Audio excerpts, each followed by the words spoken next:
درود پاک پڑھنا جی۔ اللہم صلی علی محمد وعلی آل محمد کما صلیت علی ابراہیم وعلی آل ابراہیم انک حمید مجید۔ اللہم بارک علی محمد وعلی آل محمد کما بارکت علی ابراہیم وعلی آل ابراہیم انک حمید مجید۔ گرامی قدر، واجب الاحترام بزرگوں، بھائیوں، عزیز نوجوان ساتھیوں،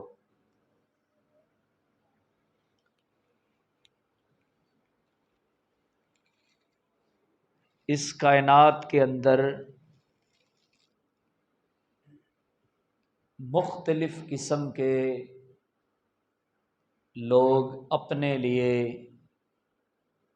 اور اپنی کامیاب زندگی گزارنے کے لیے حربے استعمال کرتے ہیں، اوصاف اپناتے ہیں اور طریقے استعمال کرتے ہیں۔ کسی کو کامیابی مل جاتی ہے، کسی کو ناکامی مل جاتی ہے، اور ویسے بھی یہ دنیا اور اس دنیا کا نظام ملا جلا سا نظام ہے۔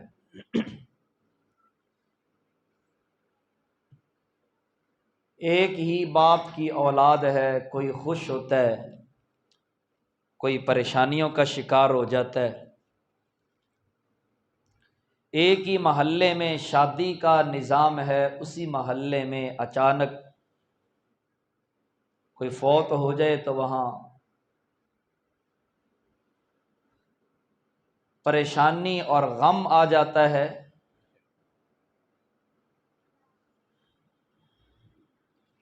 غالباً پچھلے ہی ہفتے میں یہاں منچن آباد میں جو حادثہ ہوا، گاڑی جا رہی ہے بارات والوں کی، بارات جا رہی ہے، اب ہر ایک آدمی بارات میں خوش ہوتا ہے، سارے لوگ سج سنور کر بن ٹھن کر خوشیاں مناتے ہوئے سفر کر رہے ہیں۔ اچانک حادثہ ہوا، یعنی ایک لمحے سے پہلے خوشی پریشانی میں تبدیل ہو گئی۔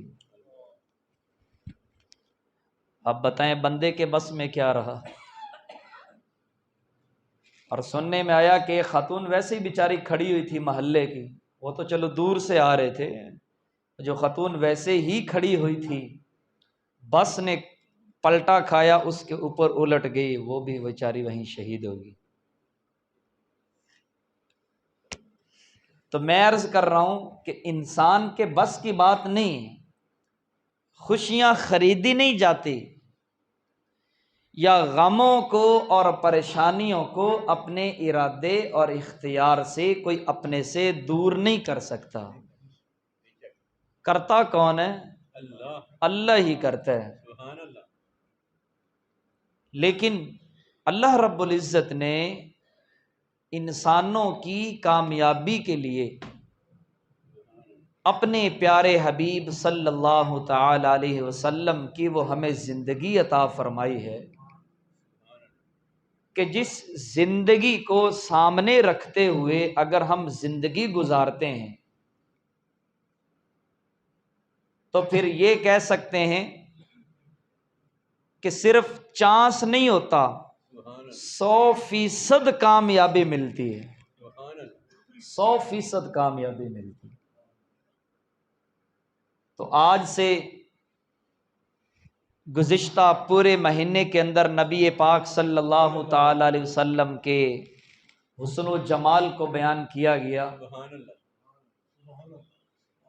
اور پچھلے جمعے سے ہم نے یہ ارادہ کیا تھا کہ انشاءاللہ العزیز اگلے چند جمعے کے بیانات میں انشاءاللہ نبی پاک صلی اللہ تعالی علیہ وسلم کی عملی زندگی کو بیان کیا جائے، کیونکہ عمل سے زندگی بنتی ہے، عمل سے زندگی بنتی ہے، جنت بھی جہنم بھی۔ اچھے عمل ہوں گے تو جنت مل جاتی ہے، اور خدا نہ خواستہ اگر اعمال سیئہ برے کام انسان کرتا ہے تو ناکامی مل جاتی ہے۔ تو عمل میں عملی زندگی آپ صلی اللہ تعالی علیہ وسلم کی دو طرح کی تھی۔ مثلا کچھ کا تعلق حقوق اللہ سے ہے اور کچھ کا تعلق حقوق العباد سے ہے۔ اور اگر تحقیق سے مطالعہ کیا جائے تو حقوق العباد کو حقوق اللہ پر کہیں کہیں ترجیح ہوتی ہے، کیونکہ اللہ کا حق اگر بندہ چھوڑ دے تو اللہ معاف کرنے پر قدرت رکھتے ہیں، اور اتنی قدرت رکھتے ہیں کہ اگر ایک مسلمان بندہ اللہ کے حکموں کو توڑتے توڑتے بھی مر جائے تو مرنے کے بعد بھی اللہ کو اس پر ترس آ جائے تو اللہ اپنے فضل سے اس کو معاف کر دیں گے۔ لیکن حقوق العباد کا مسئلہ کچھ اس کے علاوہ ہے۔ اگر حقوق العباد بندوں کے حق مارتے مارتے کھاتے کھاتے یہ دنیا سے چلا گیا تو پھر میرے دوستوں معاملہ بہت مشکل ہو جائے گا۔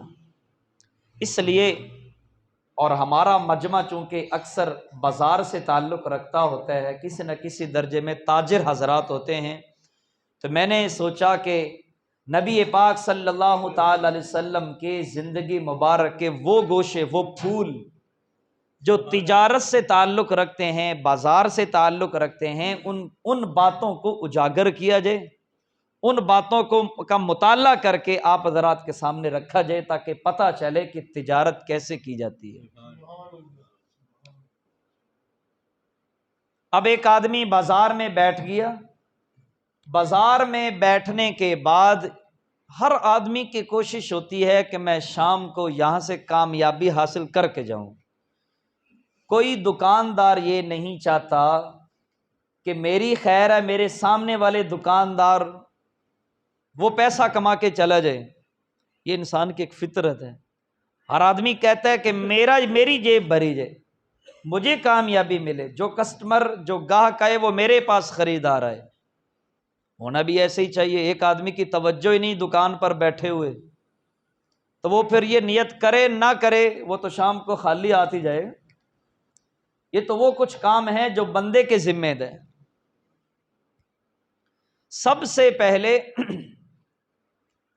دکاندار کی طرف جو سب سے پہلا عمل متوجہ ہوتا ہے وہ ہے سچ بولنا، اور تاجر کی سچائی پر کچھ واقعات اور کچھ باتیں میں شاید گزشتہ یا اس سے گزشتہ جو میں عرض کر چکا ہوں۔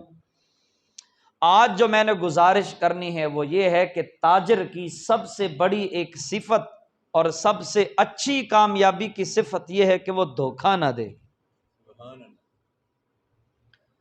دھوکہ دینے والا تاجر کبھی کامیاب ہوتا نہیں، ہو ہی نہیں سکتا، ممکن ہی نہیں ہے۔ دھوکہ یہ ہے کہ مثلا ایک آدمی کوئی چیز خریدنے آیا ہوا ہے، اب اس نے چہرہ پڑھ لیا کہ اس آدمی نے کو یہ چیز پسند آ گئی ہے، لہٰذا میں جو یہ چیز اس کو پسند آ گئی ہے اس کو پتہ نہیں ہے کہ یہ چیز کی کوالٹی کون سی ہے، معیار کیا ہے، اس کی قیمت کیا ہے، یا اس کے اندر کوئی ایسی خرابی ہے کہ خریدنے والے کو پتہ نہیں چل رہا۔ اب یہ آدمی اس کی نظریں تعریف کر رہی ہیں، خریدنے والے کی نظریں تعریف کر رہی ہیں، اور بیچنے والے کی زبان تعریف کرنی شروع کر دیتی ہے۔ اب اس عیب کو، اس نقص کو، اس خرابی کو چھپا چھپا کر اس کی تعریف کرتے کرتے اپنی چیز کو آسمان پر لے جاتا ہے اور اس کو بیچ دیتا ہے۔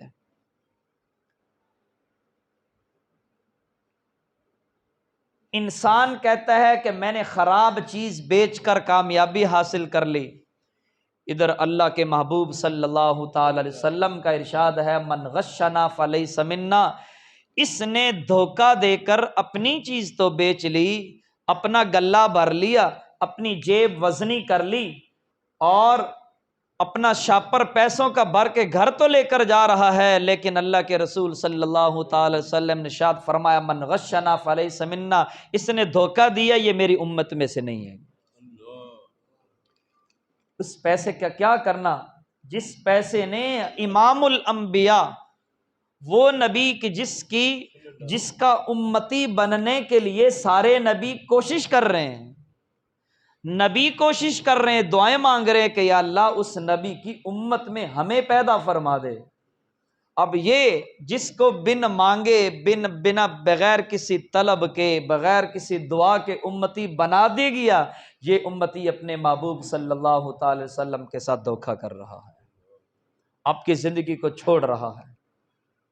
اس طرح کا ایک واقعہ ملتا ہے،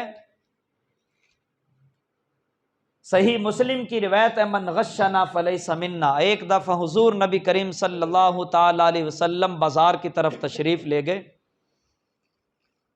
تو ایک آدمی گندم کا ڈھیر لگا کر بیٹھا ہوا تھا، گندم بیچ رہا تھا۔ اللہ کے رسول صلی اللہ تعالی علیہ وسلم نے اس گندم کے ڈھیر کو دیکھا، اور ویسے ہی اس گندم کے ڈھیر میں، ادھر مجھے دیکھنا، اس گندم کے ڈھیر میں ایسے اپنا دست مبارک ڈالا، ہاتھ ڈالا، اور نیچے سے کر کے کچھ گندم اپنی مٹھی مبارک میں لی اور یوں اس کو کھولا، اور پھر اس کو دیکھتے رہے، پھر اس دکاندار کی طرف متوجہ ہوئے۔ اللہ کے محبوب صلی اللہ تعالی علیہ وسلم جو رحمت بن کے آئے ہیں، رحمت للعالمین بن کر آئے ہیں، عیب چھپانے کے لیے تشریف لائے ہیں، عیب نکالنے کے لیے تشریف نہیں لائے۔ ایک تو وہ تھا کہ ایک آدمی سے زنا ہو گیا، اب اس کو سزا دینے کے لیے صحابہ کرام کو بھیجا، اس کو سزا دے دو، اس کو رجم کر دو، اس کو سنسار کرو۔ سنسار کا مطلب گڑھا کھود دیا جائے، اوپر سے سارے لوگوں کو بلایا جائے، اس ساری دنیا کے سامنے اس کو سزا دی جائے تاکہ پتہ چلے، اور اس کو پتھر مار مار کر یہاں تک اس کو پتھر مارنے کہ وہ بالکل ختم ہو جائے۔ صحابہ کرام لے گئے اس کو، اور ایسے ہی گڑھا کھودا، اس کو پتھر مارنے شروع کیے، تو وہ آدمی جب اس کو تکلیف ہوئی تو تکلیف ہونے کے بعد اس نے بھاگنا شروع کر دیا، وہ بھاگ گیا وہاں سے۔ صحابہ کرام کو چونکہ حکم تھا نبی پاک صلی اللہ تعالی علیہ وسلم کا، آپ صلی اللہ علیہ وسلم کے حکم کے مطابق صحابہ کرام کی جماعت اس کے پیچھے بھاگے اور اس کو دوبارہ پکڑ کے لائے اور اس کو سزا دی، یہاں تک کہ وہ اللہ کو پیارا ہو گیا۔ واپسی آ کر ساری کارگزاری سنائی اور یہ بتایا کہ اللہ کے رسول اس نے بھاگنے کی بڑی کوشش کی لیکن ہم نے اس کو پکڑ لیا۔ امام الانبیاء صلی اللہ تعالی علیہ وسلم نے جب یہ سنا کہ یہ بھاگ گیا تھا تو اللہ کے رسول صلی اللہ تعالی وسلم کی مبارک آنکھوں سے آنسو جاری ہو گئے۔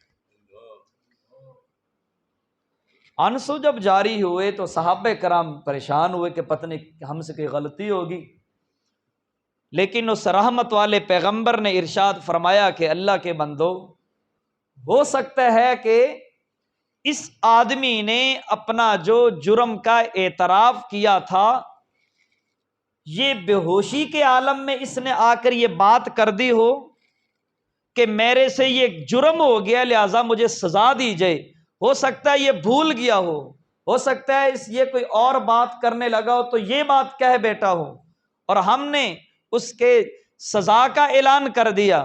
اس کے بھاگنے کا جو مقصد تھا، ہو سکتا ہے کہ اس کے بھاگنے سے یہ پتہ چل رہا ہو کہ اس نے یہ جرم نہیں کیا، جب یہ بھاگ رہا تھا تو آپ نے اس کا پیچھا کیوں کیا۔ بھاگنے سے اللہ پاک ہو سکتا ہے یہ اللہ پاک سے توبہ کر لیتا، اللہ پاک اس کے لیے کوئی دوسرا حکم نازل کر دیتا، اللہ پاک اس کو معاف کر دیتا۔ یعنی ایک حکم شرعی پورا کرنے کے باوجود بھی اللہ کے رسول صلی اللہ تعالی علیہ وسلم کی کوشش ہے کہ یہ میرا امتی جان سے بچ جائے، اس کو بچانے کی کوشش کی جا رہی ہے۔ یہاں پر جب اس گندم والے ڈھیر کے اندر ہاتھ ڈالا اللہ کے رسول صلی اللہ علیہ وسلم نے، تو وہ جو گندم ہاتھ میں لگی تو وہ کچھ گیلی گیلی تھی۔ گندم کیا تھی؟ گیلی تھی۔ اللہ کے محبوب صلی اللہ تعالی علیہ وسلم نے اوپر دیکھا، پھر اس اپنی مٹھی مبارک میں موجود گندم کے دانوں کو دیکھا، تو اس آدمی سے پوچھا کہ یار مجھے سمجھ میں نہیں آ رہی ہے کہ اوپر سے گندم خشک ہے، اندر سے گندم گیلی ہے، یہ کیا وجہ ہے؟ اس آدمی نے کانپنا شروع کر دیا کہ میرا تو عیب پکڑا گیا۔ اللہ کے محبوب صلی اللہ تعالی علیہ وسلم نے فرمایا کہ آپ لوگوں کو دھوکہ دینا چاہتے ہیں؟ آپ لوگوں کے ساتھ دو نمبری کرنا چاہتے ہیں؟ آپ نیچے گندم گیلی رکھی ہوئی ہے اور اوپر خشک رکھی ہوئی ہے۔ وہ آدمی فوراً بہانے بنانے لگا، کہنے لگا نہیں اللہ کے رسول، اصل میں بارش آ گئی تھی، یا کوئی اور اس نے بہانہ ایسا لگایا کہ گندم نیچے گیلی اس لیے ہے کہ مجھے پتہ نہیں چلا، اوپر گندم پڑی پڑی خشک ہے، میں یہ سمجھ رہا تھا کہ ساری گندم اعلیٰ ہے، اچھے والی ہے، خشک ہے، مجھے اندر کی گندم کے گیلے ہونے کا مجھے علم نہیں ہے۔ لیکن وہ تو امام الانبیاء تھے، اللہ کے رسول صلی اللہ تعالی علیہ وسلم وہی بات ارشاد فرمایا کرتے تھے جو اللہ حکم دیا کرتا تھا۔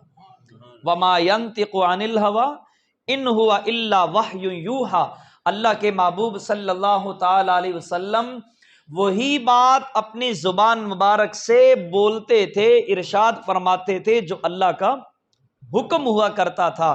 اللہ کے رسول صلی اللہ تعالی وسلم نے چونکہ یہ حقوق العباد سے تعلق رکھتا تھا، تجارت سے تعلق رکھتا تھا، لوگوں کے ساتھ دھوکہ دہی سے تعلق رکھتا تھا، فوراً اس آدمی سے کہا، اور وہ مشہور روایت جو احادیث کی کتابوں میں موجود ہے، اللہ کے رسول صلی اللہ تعالی وسلم نے اس موقع پر ارشاد فرمایا وہ ایسے، ادھر مجھے دیکھنا، گندم گیلی گندم دھوکے والی ایسے ہاتھ میں لی ہوئی ہے، سامنے والے آدمی کو دیکھ کر فرمایا من غشنا فلیس منا، جو ہمارے مسلمانوں کو دھوکہ دے وہ میری امت میں شامل ہرگز نہیں ہے۔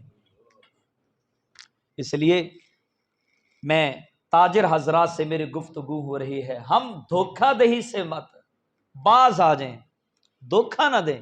جو چیز جتنے کی ہے، جتنے کی آپ نے خریدی ہے، آپ مکمل طور پر اس میں کوئی نقص ہے وہ بتا دیں، اس میں عیب ہے وہ بتا دیں، وہ پرانی ہے تب بتا دیں، وہ نئی ہے تب بتا دیں، وہ اور اگر آپ کے پاس موجود نہیں ہے تب بھی بتا دیں، اور اگر آپ کے پاس موجود ہے کوالٹی اچھے والی نہیں ہے تب بھی بتا دیں، اگر کوالٹی لو ہے تب بھی بتا دیں، اگر جو کچھ وہ جیسے ہے منون سیم ٹو سیم آپ خریدنے والے کو بتا دیں۔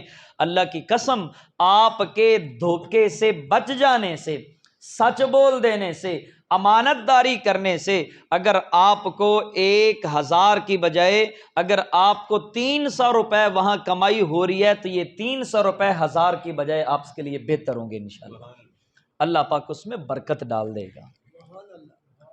نمبر 2، دوسری صفت کامیاب تاجر کی یہ ہے کہ ہم جھوٹی قسمیں نہ کھائیں جی۔ بات بات پر، مثلا میں دکاندار ہوں تو میں اپنے گاہک کو ڈیل کرنے کے لیے جھوٹی قسمیں کھانے شروع کر دیتے ہیں۔ مثلا پتہ چلا کہ یہ گاہک کوئی بڑا ہے، اس نے زیادہ مقدار میں ہم سے چیز خریدنی ہے، تو عموماً یہ واقعات وہاں پر پیش آتے ہیں۔ ہم پھر اللہ کے نام کا سہارا لیتے ہیں، ہم کہتے ہیں جی اللہ کی قسم، خدا کی قسم، رب کی قسم، میرے پیدا کرنے والے کی قسم۔ یاد رکھیں اللہ کے رسول صلی اللہ تعالی علیہ وسلم نے ارشاد فرمایا، جو تاجر آدمی اللہ کا نام استعمال کر کے جھوٹی قسم کھا کر بیچتا ہے، اس کو کبھی بھی اس میں خیر نہیں مل سکتی۔ کراچی کے ایک بات آپ کو بتاتا ہوں، ویسے ہمارا ملک پاکستان تقریباً کراچی کی تجارت کے سر پر کھڑا ہوا ہے، میں الحمدللہ وہاں کئی سال رہ کر آیا ہوں، ایک ایک چپے کو، ایک ایک چیز کو جانتا ہوں وہاں کیا صورتحال ہے۔ 2 دکاندار تھے، ایک دکاندار تھوڑا سا کم سطح کا تھا، ایک بڑا تاجر آدمی تھا۔ چھوٹے تاجر آدمی نے بڑے تاجر آدمی کے پاس گیا اور اسے کہا کہ ہمارا آپس میں لین دین چونکہ ہوتا رہتا ہے، میری بیٹی کی شادی طے پائی ہے، میرے پاس اتنی رقم نہیں ہے کہ میں اپنی بیٹی کی شادی کر لوں، لہٰذا آپ اتنی رقم مجھے دے دیں اور میں آپ کو وہ رقم واپس کر دوں گا۔ دوسرے ساتھی نے وہ رقم اس کو دے دی اور ساتھ میں ایک ایسا آدمی گواہ کے طور پر رکھ لیا جن کی موجودگی میں اس نے اس کو رقم دی تھی۔ شادی ہو گئی، مقررہ مدت کے بعد مقررہ وقت پر اس آدمی نے اپنی رقم کا مطالبہ کیا اور اس نے کہا کہ میں انشاءاللہ ابھی میرے پاس ہے نہیں، میں آپ کو دے دیتا ہوں۔ پھر مطالبہ ہوا، پھر اس نے کہا کہ میں آپ کو دے دیتا ہوں، دے دوں گا۔ ٹال مٹول کرتے کرتے بات یہاں تک پہنچ گئی کہ اس نے انکار کر دیا کہ میں نے تو آپ سے رقم لی نہیں، میں نے تو آپ سے قسم رقم نہیں لی۔ اس آدمی کو بڑی پریشانی ہوئی کہ یار میں نے اس کے ساتھ نیکی والا کام کیا ہے، میں نے اس کے ساتھ ایک حسنہ کی، ایک نیکی کی، اچھا کام کیا، اس کے کام آیا ہوں مصیبت میں، اب اس کو کوئی سمجھ نہیں آ رہی میں اس کو کیا کہوں۔ خیر اس نے کہا کہ یار آپ نے رقم لی ہے، کیا کہہ رہے ہیں آپ کی بات مجھے سمجھ میں نہیں آ رہی، آپ کیا کہہ رہے ہیں، ہوش میں؟ اس نے کہا ہوش میں ہوں، میں نے آپ کی رقم نہیں دینی۔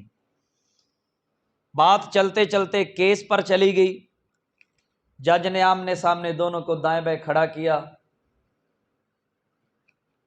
تو اس نے کہا کہ آپ کے پاس کوئی گواہ ہے؟ اس نے کہا جی میرے پاس گواہ ہے۔ اس نے گواہ کو بھی سمجھا دیا کہ آپ نے انکار کر دینا ہے، ڈیل ہو گئی۔ گواہ نے بھی انکار کر دیا۔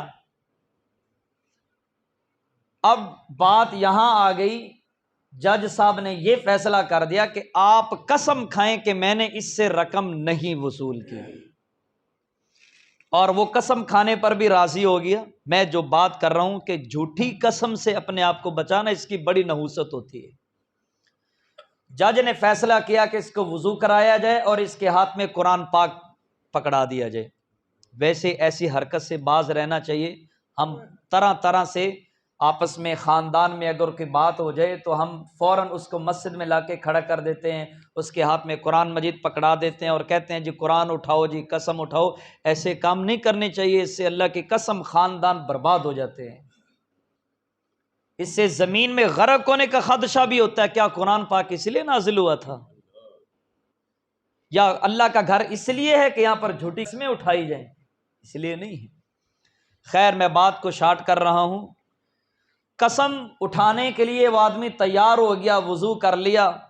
وضو کرنے کے بعد اس کا چہرہ تھوڑا تبدیل ہونا شروع ہوا، ہاتھ میں قرآن پکڑا ہوا ہے، اور جج کے سامنے کھڑے ہو کر اس نے کہہ دیا کہ میں اللہ کی قسم کھا کر کہتا ہوں، میں اللہ کی قسم کھا کر کہتا ہوں میں نے اس آدمی سے پیسے نہیں لیے۔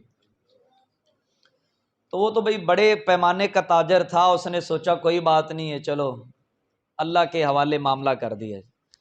اس نے فوراً کہا توکلت علی اللہ، میں تو اللہ پر بھروسہ کرتا ہوں، میں اپنا معاملہ وَأُفَوِّضُ أَمْرِي إِلَى اللَّهِ، میں اپنا معاملہ اللہ کے سپرد کرتا ہوں، اللہ ہی کرے گا جو کرتا ہے، اللہ بہتر ہی کرتا ہے۔ اللہ جو کرتا ہے وہ بہتر ہی کرتا ہے، نقصان سے فائدہ دیتا ہے، فائدے سے نقصان دینے پہ قدرت اللہ کی ذات رکھتی ہے۔ چند دن ہوئے، اب نتیجہ دیکھیں کہ جھوٹی قسم کھانے سے نقصان کیا ہوتا ہے۔ چند دن گزرے، وہ جس بیٹی کا رشتہ اور نکاح ہوا تھا، شادی ہوئی تھی یہ پیسے لے کر، چند دن کے بعد آپس میں حالات کشیدہ ہوئے، لڑائی جھگڑے کی بات چل پڑی اور چلتے چلتے بات طلاق تک جا پہنچی۔ بیٹی کا گھر اجڑا، بیٹی کا سہاگ اجڑا، اور بیٹی اپنے گھر واپس باپ کے گھر آ کر بیٹھ کی طلاق ہو گئی۔ اس کو پھر بھی بات سمجھ نہیں آئی، توبہ استغفار انابت اللہ، رجوع اللہ کی طرف نہیں ہوا۔ اس آدمی کا، تاجر آدمی کا ایک بڑا بیٹا تھا جو فوج کے اندر ایک بڑے عہدے پر فائز تھا۔ اس کو کوئی اچانک آسمانی بیماری نے آ گھیرا اور ڈاکٹروں نے کہا کہ اس کو ایڈز کی بیماری لگ گئی ہے۔ ایڈز کی بیماری مہلک بیماری کے اندر مبتلا ہوا اور کئی عرصہ بستر پر پڑا رہا، اور بستر پر پڑا رہنے کے بعد وہ بھی اللہ کو پیارا ہو گیا۔ اب دوسرا بیٹا، دو ہی بیٹے تھے، دوسرا بیٹا کالج میں اسٹڈی کر رہا تھا، پڑھ رہا تھا، تعلیم حاصل کر رہا تھا، علم حاصل کر رہا تھا۔ تو جیسے دوست آپس میں مل کر کوئی بات چیت آپس میں شروع کر دیتے ہیں، کالج میں بیٹھے بیٹھے دو گروپوں میں آپس میں لڑائی ہوئی، اور یہ بیٹا آرام سے اس کا ان کے قریب کہیں ویسے ہی بیٹھا ہوا تھا، لڑائی میں شریک نہیں تھا۔ فائرنگ چل پڑی، فائرنگ ہوئی تو وہ دو گروپ آپس میں ویسے ہی بھاگ گئے، فائرنگ ہوئی تو یہ دور بیٹھا ہوا تھا، اس کے آ کر سینے میں گولی لگی، یہی وہیں اللہ کو پیارا ہو گیا۔ جھوٹی قسم کھانے سے نقصان یہ ہوا کہ بیٹی کو طلاق، اور فوراً اٹا کٹا ایک نوکری کرنے والا، ملازمت کرتا، کرسی پر بیٹھ کر اے سی روم کے اندر بیٹھا ہوا ایک بیٹا بھی اللہ کو اچانک پیارا، اور دوسرا چھوٹا بیٹا بے گناہ وہ بھی اللہ کو پیارا۔ اب اس آدمی کے تھوڑے سے کان کھلے، دماغ کھلا، فوراً ذہن میں آیا کہ ہو سکتا ہے میں نے جو جھوٹی قسم کھائی تھی، اللہ کے نام کو استعمال کیا تھا، ہو سکتا ہے میرے اوپر وہ مصیبتیں نازل ہو رہی ہیں۔ لیکن سیانے کہتے ہیں اب پچھتائے کیا ہوت، جب چڑیاں چگ جائیں کھیت۔ اب کیا فائدہ، اب پچھتانے کا کیا فائدہ؟ اس لیے بات میں نے یہ شروع کی تھی کہ کامیاب تاجر بننے کے لیے سب سے اہم صفت ایک یہ بھی انسان کی زندگی میں ہونی چاہیے کہ وہ جھوٹی قسم کھانے سے گریز کرے۔ طرح طرح پر چھوٹی سی چیز بیچنی ہے، یہ 20 روپے کا رومال بیچنے کے لیے ہم 20 قسمیں اٹھا جاتے ہیں، ہم پتہ بھی نہیں ہمیں چلتا۔ اس لیے میرے عزیزو، ہم سب کا تعلق بازار سے ہے، بازار میں عملی زندگی جو رسول اللہ صلی اللہ تعالی علیہ وسلم نے ہمیں اعمال بتائے ہیں، جو اوصاف کریمہ ہیں، جو نبی پاک صلی اللہ تعالی علیہ وسلم کی زندگی ہے، اگر اس کے مطابق ہم عمل کریں گے، اس کے مطابق کوشش کریں گے، محنت کریں گے، اللہ کی قسم ہماری زندگی بھی بنے گی، ہماری آخرت بھی انشاءاللہ کامیاب ہو جائے گی۔ اس لیے کوشش کرنی چاہیے۔ میں نے آج کی مجلس میں 2 باتیں عرض کی ہیں۔ نمبر 1، اللہ کی قسم جھوٹی نہیں کھانی، جھوٹی قسم سے پرہیز کرنا ہے۔ اور دوسری بات میں نے یہ عرض کی ہے کہ کسی کو دھوکہ مت دینا ہے۔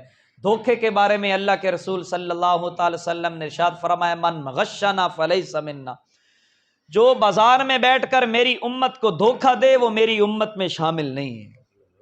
اور پھر جھوٹی قسم کھانے والے کے بارے میں نے آپ کو عینی جو واقعہ تھا، جو صرف کہانی نہیں، جو عینی واقعہ ہے وہ میں نے آپ کے سامنے بیان فرمایا۔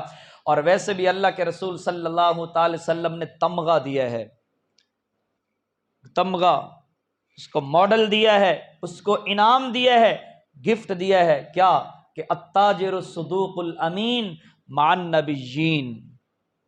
ارشاد فرمایا کہ جو سچا تاجر ہوتا ہے، امانت دار تاجر ہوتا ہے، وہ کل قیامت والے دن جب اپنی قبر سے اٹھے گا تو نبیوں کی صف میں شامل ہوگا۔ کہاں آدم پیغمبر کھڑے ہوں گے یار، کہاں موسیٰ کلیم اللہ کھڑے ہوں گے، اور کہاں منچن آباد کا ایک سچ بولنے والا امانت دار تاجر کھڑا ہوگا۔